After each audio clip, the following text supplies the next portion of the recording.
Tuhan firman-Mu ajaib, kekal meski gunung menghilang.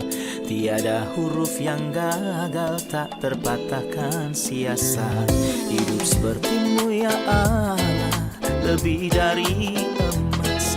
Aku bersaksi kitab-Mu, kitab yang suci. Mendengarkan firman-Mu, hibur hati yang luka. Terangilah langkahku kemanapun ku pergi. Biarkanlah firman-Mu berkuasa atasku. Ubahkanku, bebaskanku, ku mau menyenangkan-Mu. Tuhan firman-Mu ajaib, kekal meski gunung. Ubah dan bebaskan aku, mau menyenangkan-Mu. Salam jumpa para pemirsa terkasih, saya menyambut Anda sekalian dimanapun Anda berada dalam episode terbaru program studi harian kita, Semua Kitab Suci, di mana kita akan mempelajari semua isi kitab yang ada di dalam Alkitab, dari kitab Kejadian hingga kitab Wahyu. Kita sudah sampai di kitab Imamat, pasal yang ke-7. Saya mengundang Anda untuk mengambil Alkitab Anda dan mengikuti studi ini hingga berakhir nanti. Sekarang izinkan saya menyambut tamu kehormatan di studio, hamba Tuhan Yosef Riyad. Selamat datang Saudara Yosef. Selamat datang, Saudara. Sebuah Ya. kehormatan. Tuhan memberkati Tuhan Anda. memberkati. Terima kasih. Juga para hadirin di studio, selamat datang. Saudara Yosef, mohon ingatkan kami dengan apa kami mengakhiri episode sebelumnya dan apa topik dari pasal 7. Ya, bagian pertama kitab Imamat berbicara tentang mendekati Tuhan. Itulah sepasalnya 7. Pasal pertama berbicara tentang persembahan. Pasal 8, 9, dan 10 berbicara tentang imamat. Dan pasal 11 sampai 15 berbicara tentang kekudusan sebelum kita sampai pada pasal 16 atau pasal besar tentang hari besar penebusan dosa. Jadi ini adalah ide utamanya, persembahan yang memungkinkan kita untuk mendekat kepada Tuhan. Imam yang memegang tangan kita untuk masuk pada Tuhan. Kemudian kekudusan yang merupakan kebutuhan mutlak untuk memiliki hubungan dengan Tuhan. Jadi pasal 7 masih berbicara tentang persembahan. Benar. Kita telah berbicara tentang persembahan dalam pendahuluan kitab ini. Tapi kita mulai bicara pada pasal sebelumnya tentang apa yang disebut hukum persembahan. Tepat. Jadi mohon ingatkan kami tentang persembahan dan hukum persembahan yang telah kita bicarakan. Dan apa topik pasal ini? Kita telah berbicara tentang 3 hukum di pasal sebelumnya, dan dalam pasal ini ada 2 hukum lagi. Jadi kita telah berbicara tentang hukum korban bakaran, hukum korban sajian, dan hukum korban penghapus dosa. Dan dalam pasal ini, kita akan berbicara tentang hukum korban penebus salah dan hukum korban perdamaian. Kita akan berbicara tentang hukum korban penebus salah dan korban pendamaian. Benar. Sekarang saya akan baca beberapa ayat kemudian kembali untuk bertanya. Lanjutkan. Inilah hukum tentang korban penebus salah. Korban itu ialah persembahan maha kudus. Di tempat orang menyembelih korban bakaran, disitulah harus disembelih korban penebus salah. Dan darahnya haruslah disiramkan pada mezbah itu sekelilingnya. Segala lemak dari korban itu haruslah dipersembahkan, yakni ekornya yang berlemak dan lemak yang menutupi isi perut. Dan lagi kedua buah pinggang dan lemak yang melekat padanya, yang ada pada pinggang dan umbai hati yang harus dipisahkan beserta buah pinggang itu. Haruslah imam membakar semuanya itu di atas mezbah sebagai korban bagi Allah. Itulah korban penebus salah. Setiap laki-laki di antara para imam haruslah memakannya. Haruslah itu dimakan di suatu tempat yang kudus. Itulah bagian maha kudus. Seperti halnya dengan korban penghapus dosa, satu hukum berlaku atas keduanya. Imam yang mengadakan pendamaian dengan korban itu, bagi dialah korban itu. Imam yang mempersembahkan korban bakaran seseorang, bagi dia juga kulit korban bakaran yang dipersembahkannya itu. Tiap-tiap korban sajian yang dibakar di dalam pembakaran roti dan segala yang diolah dalam wajan dan di atas panggangan adalah bagi imam yang mempersembahkannya. Tiap-tiap korban sajian yang diolah dengan minyak atau yang kering adalah bagi semua anak-anak Harun. Semuanya dapat bagian. Mohon ingatkan kembali Saudara Yosef, apa arti dan makna dari korban pelanggaran dan apa hubungannya dengan hukum korban penebus salah? Kita telah mengetahui dari awal pasal bahwa ada 4 persembahan darah dan persembahan tanpa darah. Dan keempat korban dengan korban sajian ini menceritakan kepada kita tentang Kristus. Keempat korban itu menceritakan kepada kita tentang Kristus dalam kematiannya, sedangkan korban sajian menceritakan kepada kita tentang Kristus dalam hidupnya. Kita telah mengetahui bahwa itu dimulai dengan korban bakaran itu. korban bakaran pendamaian, lalu korban penghapus dosa, lalu akhirnya persembahan pelanggaran. Sebenarnya penulis sedang berkonsentrasi pada bagian Tuhan Yang di adalah sini. korban bakaran. Ya, korban bakaran itu hal pertama. Tetapi tentang kita dan kebutuhan kita, hal pertama yang harus dipikirkan adalah korban pelanggaran. Saya telah banyak berbuat dosa dan saya membutuhkan pengampunan. Jadi saya memikirkan korban pelanggaran, kemudian saya menyadari bahwa ada sesuatu yang lebih dalam daripada dosa yang telah saya lakukan, yang merupakan sifat dosa. Itu sebabnya saya membutuhkan korban penghapus dosa. Tetapi saya perlu memulihkan hubungan saya dengan Tuhan, dan itulah makna dari korban perdamaian. Dan terakhir, kematian Kristus untuk memenuhi tuntutan Tuhan dan memuaskan hatinya, dan itulah korban bakaran. Di sini pada hukum, ya entah bagaimana berbicara secara berbeda dari apa yang kita pelajari sebelumnya. Jika kita mengatakan bahwa korban penghapus dosa dan korban penebus salah itu mirip satu sama lain, perbedaannya adalah bahwa korban penghapus dosa melihat sifat Tuhan sebagai yang kudus, sedangkan korban penebus salah memandang Tuhan sebagai yang maha besar. Tuhan itu kudus sehingga dosa harus sepenuhnya ditutupi, dan Tuhan adalah benar sehingga dia membutuhkan kepuasan atas apa yang telah kita lakukan, dan itulah yang kita lihat dalam korban pelanggaran. Jadi persembahan pelanggaran dianggap sebagai fase pertama dalam ujian manusia. Benar, Kemudian dia menemukan dosa dan kesalahannya tepat, dan membutuhkan korban untuk mengatasi kesalahan ini, maka benar. kemudian ada korban pelanggaran. Jelas bahwa ini berbicara tentang Kristus di kayu salib di bagian ini. Ya, Tetapi dikatakan lebih dari satu kali bahwa korban ini maha kudus. Apa yang dimaksud dengannya tentang maha kudus? saya melihat 3 gagasan dalam ungkapan yang maha kudus. Gagasan pertama, jika Kristus yang benar-benar kudus tidak berada di pangkuan Bapa, dari mana ia berasal, dia tidak akan layak untuk dipersembahkan sebagai korban penghapus dosa. Itu sebabnya kita membaca misalnya dalam Lukas 1 ayat 35, yang kudus itu yang akan dilahirkan akan disebut anak Allah. Itulah dasar bagi Kristus untuk menjadi korban pelanggar dosa atau korban penghapus dosa. Tetapi kita juga melihat gagasan lain dalam Mazmur 22. Ketika dia berkata bahwa Kristus sedang berseru, Tuhanku, Tuhanku, mengapa engkau meninggalkan aku? Dan tidak ada yang menjawab dia karena dia ditinggalkan oleh Allah. Tetapi dia sendiri menjawab dan berkata, tetapi engkau kudus bertahta dalam pujian Israel. Dan karena Allah itu kudus, maka sangat penting bagi Kristus untuk ditinggalkan oleh Allah. Itu dari sisi tentang Kristus. Tapi dari sisi aplikasi, jika orang percaya, jika imam harus memakan korban penebus salah dan korban penghapus dosa, maka kita harus berhati-hati saat kita makan, kita bersatu dengan saudara yang berdosa dalam dosanya. Kita harus melakukannya dengan hati-hati, mengetahui bahwa Tuhan itu suci. Ayat 6 berbicara tentang hal ini. Setiap laki-laki di antara para imam haruslah memakannya. Haruslah itu dimakan di satu tempat yang kudus. Itulah bagian maha kudus. Jadi ketika saya berurusan dengan dosa saudara laki-laki saya tidak boleh melakukannya dengan penghinaan. Atau hanya membicarakannya dan mengejek hal tersebut. Tetapi kita harus tahu bahwa korban ini maha kudus, jadi harus dimakan di tempat yang suci. Anda telah mencerahkan kami tentang arti ungkapan makan dari korban penghapus dosa. Yang Ya. berarti saya mengambil bagian dengan saudara saya sambil mengingat dosa-dosanya seolah-olah itu benar milik saya. Tepat sekali. Dan saya harus menangani masalah ini dengan kekudusan.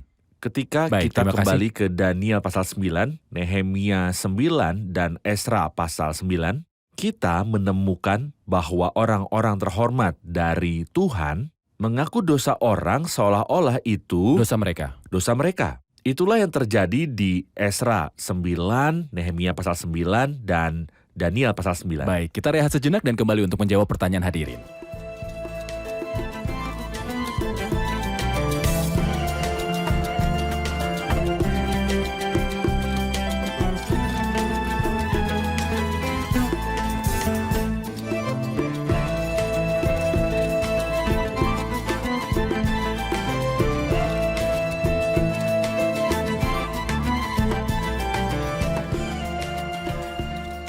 Ayat 8 dan 9. Imam yang mempersembahkan korban bakaran seseorang, bagi dia juga kulit korban bakaran itu, tiap korban sajian yang dibakar di dalam pembakaran roti dan segala yang diolah dalam wajan, dan di atas panggangan adalah bagi imam. Apa hubungan korban sajian, bakaran, dan penebus salah? Sebenarnya ayat 8 dan 9 tidak ada hubungannya dengan korban pelanggaran. Dan pembicaraan tentang korban penebus salah selesai di ayat 7. Tetapi seolah-olah dia ingin mengatakan itu secara rohani bahwa bukan sesuatu yang baik bagi orang yang memakan korban penebus salah untuk bersatu dengan dosa saudara.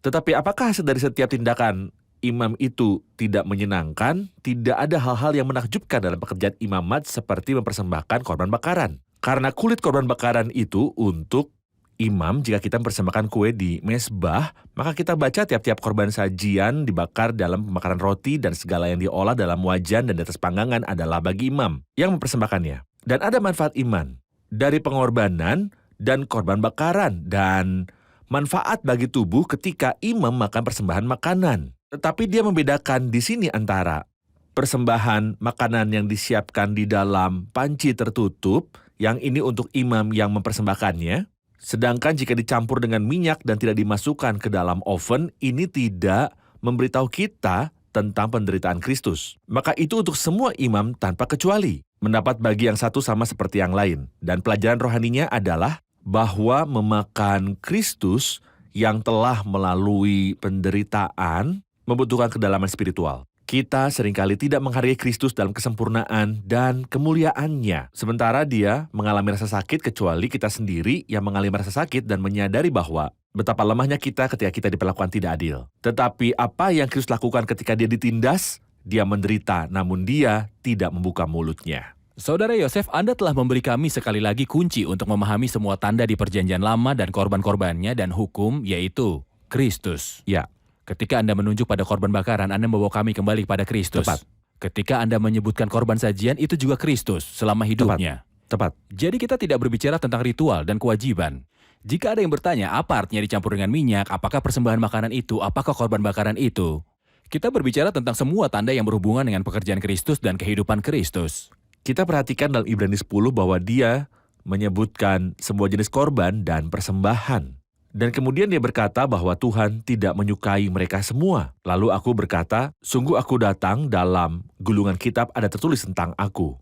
Seolah semua persembahan dan pengorbanan ini menunjuk kepada Kristus. Baik, terima kasih. Kita akan mulai membaca dari ayat 11 tentang hukum korban pendamaian. Inilah hukum tentang korban keselamatan yang harus dipersembahkan orang kepada Tuhan. Jika ia mempersembahkan untuk memberi syukur, haruslah beserta korban syukur itu dipersembahkan roti bundar yang tidak beragi dan diolah dengan minyak, dan roti tipis yang tidak beragi yang diolesi dengan minyak, serta roti bundar dari tepung yang terbaik yang teraduk yang diolah dengan minyak. Ia harus mempersembahkan persembahannya, beserta roti bundar yang beragi di samping korban syukur yang menjadi korban keselamatannya. Setiap bagian persembahan itu haruslah dipersembahkan satu roti sebagai persembahan bagi Tuhan. Persembahan itu adalah bagian imam yang menyiramkan darah korban keselamatan. Dan daging korban syukur yang menjadi korban keselamatannya itu haruslah dimakan pada hari itu dan janganlah ditinggalkan sampai pagi.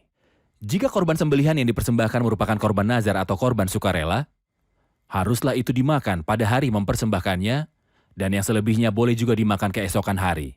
Tetapi apa yang tinggal sampai hari yang ketiga haruslah dibakar habis dengan api. Karena jikalau pada hari ketiga masih dimakan dari korban keselamatan itu, maka Tuhan tidak berkenan, dan korban itu dianggap batal baginya, bahkan menjadi sesuatu yang jijik, dan orang yang memakannya harus menanggung kesalahannya sendiri. Bila daging itu kena kepada sesuatu yang najis, janganlah dimakan, tetapi haruslah dibakar habis dengan api. Tiap-tiap orang yang tahir boleh memakan dari daging korban itu.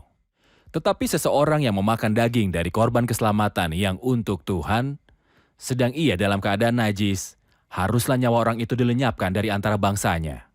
Dan apabila seorang kena kepada sesuatu yang najis, yakni kepada kenajisan berasal dari manusia atau kepada hewan, atau setiap binatang merayap yang najis, lalu memakan daripada daging korban keselamatan yang untuk Tuhan, maka haruslah nyawa orang itu dilenyapkan dari antara bangsanya. Detail yang telah banyak kita pelajari saat berbicara tentang korban perdamaian. Tetapi perlu kita ketahui sekali lagi apa arti dari korban perdamaian dan hubungannya dengan Kristus, dan hubungannya dengan hukum. Pengorbanan korban perdamaian hanya membangun jembatan antara manusia berdosa dan Allah yang kudus. Jembatan ini dibuat melalui Kristus ketika dia tergantung di kayu salib, berdamai dengan darah salibnya. Dia tidak hanya membuat perdamaian antara manusia dan saudaranya, tapi antara manusia dan Tuhan, dan ini adalah pengorbanan dari korban perdamaian.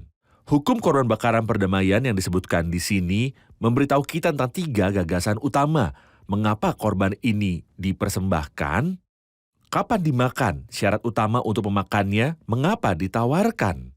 3 alasan disebutkan. Ayat 12, jikalau ia mempersembahkannya untuk memberi syukur, haruslah beserta korban syukur. Maka kapanpun seseorang menginginkannya untuk bersyukur pada Tuhan, dia menawarkan pengorbanan, persembahan pendamaian. Dan pada ayat 16, jikalau korban sembelihan yang dipersembahkan itu merupakan korban nazar atau korban sukarela, di sini kita juga melihat ketika dia dipersembahkan, ketika seseorang ingin bersukacita di dalam Tuhan dan untuk berterima kasih Benar. kepada Tuhan untuk semua yang telah dia lakukan untuknya.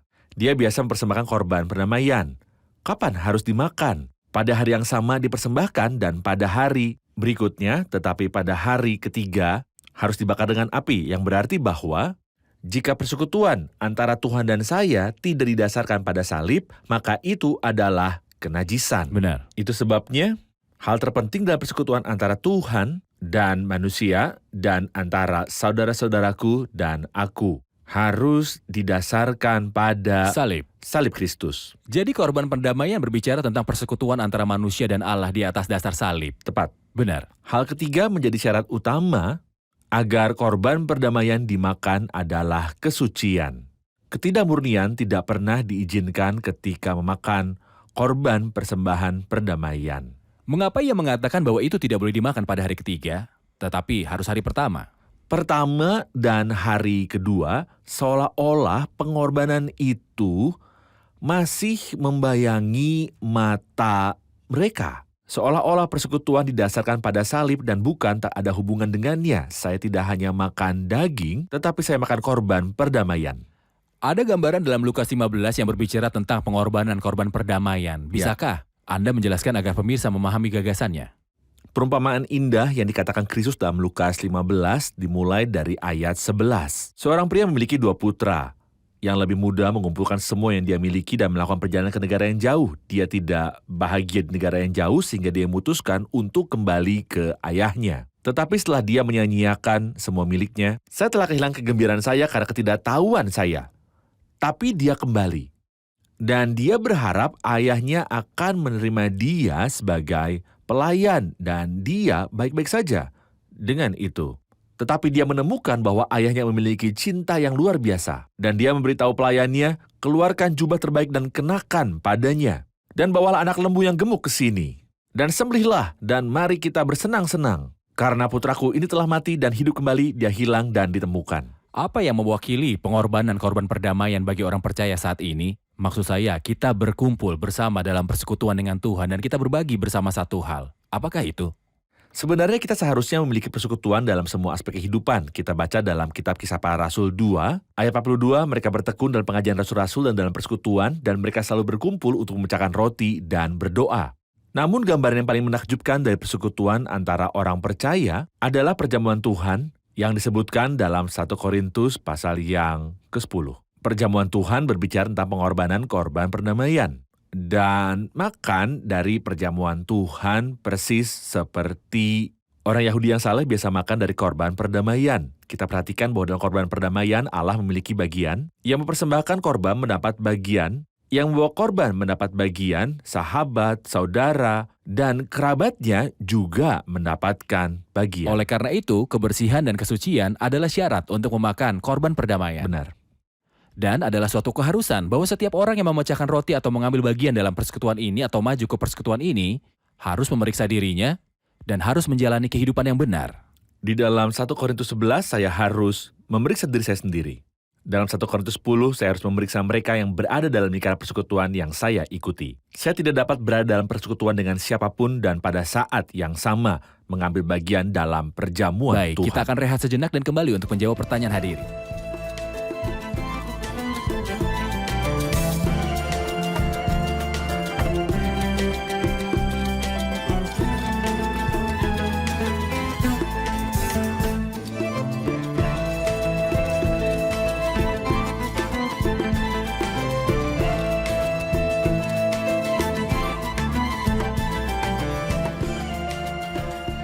Mulai dari ayat 22, mengapa ia melarang makan lemak dan darah?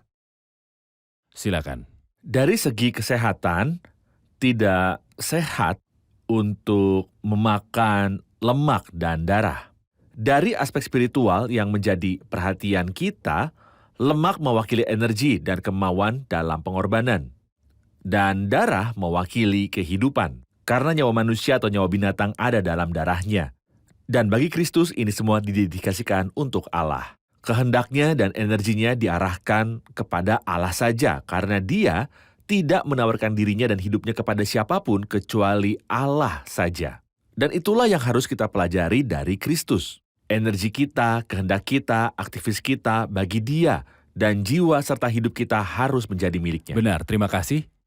Dari ayat 28, dia mulai berbicara tentang bagian imam.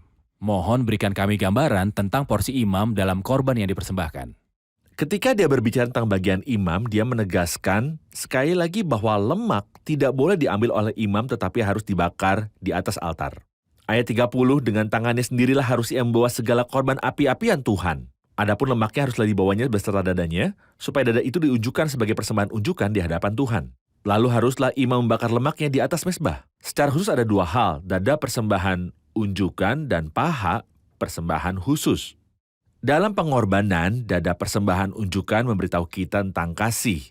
Dan paha persembahan khusus memberitahu kita tentang kekuatan. Dan sebenarnya di salib Kristus kita melihat kasih dan kekuatan. Kita melihat kasih ketika Dia memberikan dirinya. Tidak ada kasih yang lebih besar daripada kasih seorang yang memberikan nyawanya untuk sahabat-sahabatnya. Dan kita juga melihat kuasa kebangkitan sebagai cerita tidak berakhir dengan kematian Kristus. Tetapi Dia telah bangkit dari kematian pada hari ketiga. Dia telah bangkit dengan kekuatannya sendiri. Itulah mengapa kita melihat di dada dan di paha surga kasih yang menuntun Dia ke kayu salib dan kuasa yang membuat Dia bangkit dari kematian. Anda telah memberitahu kami bahwa paha persembahan khusus berbicara tentang kekuatan. Dan persembahan dada unjukan berbicara tentang kasih dan ini muncul di salib Kristus. Benar. Tetapi ketika kita berbicara tentang bagian imam, dia berkata dalam ayat 31, lalu haruslah imam membakar lemaknya di atas mezbah, tetapi dadanya itu adalah bagian Harun dan anak-anaknya. Ayat 32, paha kanannya harus kamu serahkan kepada imam sebagai persembahan khusus dari segala korban keselamatanmu. Jelas di sini siapa yang harus mengambil dada unjukan atau paha persembahan khusus? Persembahan unjukan adalah untuk semua keluarga imam. Sedangkan paha persembahan khusus adalah untuk imam yang mempersembahkan korban itu. Dan sebenarnya tidak mungkin untuk melayani Tuhan tanpa mendapatkan berkat. Ketika Anda melayani Tuhan, ada berkat.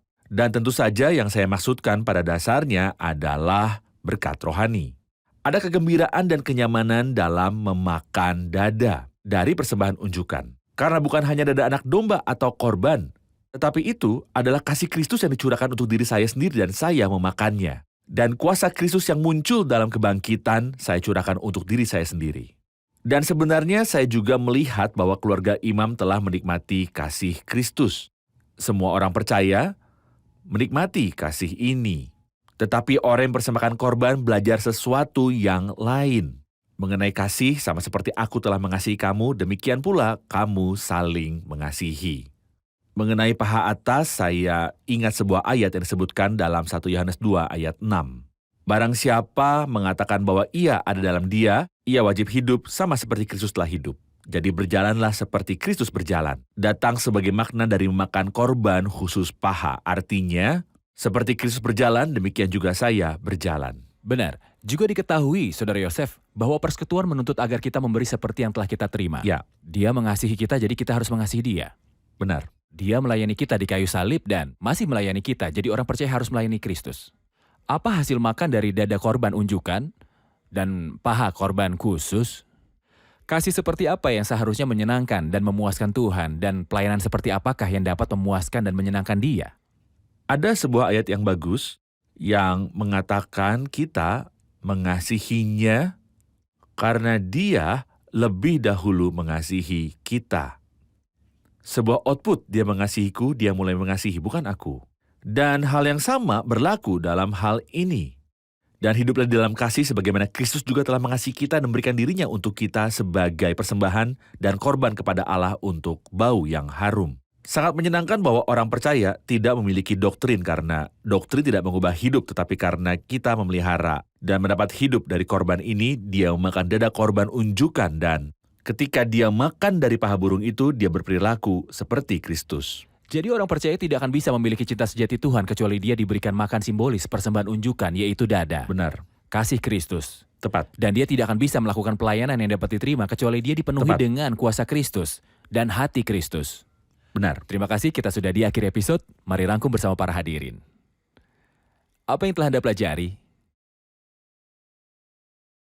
Tujuan dari pengorbanan korban pendamaian adalah membangun jembatan antara orang berdosa dan Allah yang kudus. Dan korban itu dimakan pada hari pertama dan kedua dan dibakar pada hari yang ketiga. Tujuan dari persembahan itu adalah untuk bersyukur dan bersukacita kepadanya. Dan syarat utama untuk itu adalah menjadi suci saat mempersembahkan korban itu. Korban tebusan pelanggaran seperti korban penghapus dosa, keduanya kudus karena menunjuk pada karya Kristus, dan jika Kristus tidak kudus, maka ia tidak akan mampu mempersembahkan dirinya bagi kita. Kita telah melihat bahwa bagian imam adalah dada untuk semua keluarga imam, sedangkan paha bagian atas untuk orang yang berpartisipasi dan mempersembahkan korban. Benar. Terima kasih, Tuhan memberkati. Terima kasih Saudara Yosef, Tuhan memberkati. Pemirsa terkasih, kita telah belajar dalam episode ini bahwa Kristus adalah kunci untuk memahami semua kitab dalam Alkitab. Kesaksian Yesus adalah roh nubuat. Dan dia adalah kunci untuk memahami semua kitab dalam Perjanjian Lama dengan semua bagian dan nubuatannya, dan dia adalah kunci untuk memahami simbol dan bayangan. Pada hari kebangkitan, Kristus berjalan dengan 2 murid di Emmaus, dan dia menjelaskan kepada mereka dalam seluruh kitab suci hal-hal tentang dirinya. Dan yang pasti, dia menunjuk pada pengorbanan dan hukum, dan berbicara tentang dirinya. Dan hari ini kita telah mempelajari hukum korban penebus salah, dan kita telah menyadari bahwa ini berbicara tentang pekerjaan Kristus di kayu salib dalam menghadapi kebenaran Allah. Ya, Kristus memikul kejahatan di sana. Di kayu salib, Allah berurusan dengan dia dengan kebenaran. Tetapi kami tidak mengabaikan bahwa Kristus disalibkan demi kekudusan Allah. Dan pada saat yang sama, dia adalah yang suci. Kekudusannya tidak berkurang sama sekali ketika dia di kayu salib. Dan karena dia adalah yang kudus, pekerjaannya di kayu salib adalah sempurna dan cukup. Saya mengundang Anda, pemirsa, untuk datang pada Kristus, satu-satunya solusi yang Allah sediakan untuk masalah dosa dan juga pelanggaran Anda. Tidak ada pengampunan bagi pelanggaran dan tidak ada penutup untuk kesalahan selain dari pekerjaan Kristus di kayu salib. Pemirsa terkasih, sampai jumpa di episode selanjutnya. Tuhan menyertai.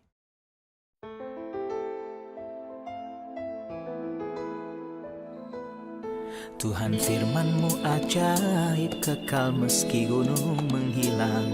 Tiada huruf yang gagal, tak terpatahkan siasat. Hidup seperti-Mu ya Allah, lebih dari emas. Aku bersaksi kitab-Mu, kitab yang suci. Perdengarkan firman-Mu, hibur hati yang duka. Terangilah langkahku kemanapun ku pergi. Biarkanlah firman-Mu berkuasa atasku. Ubahkanku, bebaskanku, ku mau menyenangkan-Mu. Tuhan firman-Mu ajaib, kekal seluruhnya. Ubah dan bebaskan aku.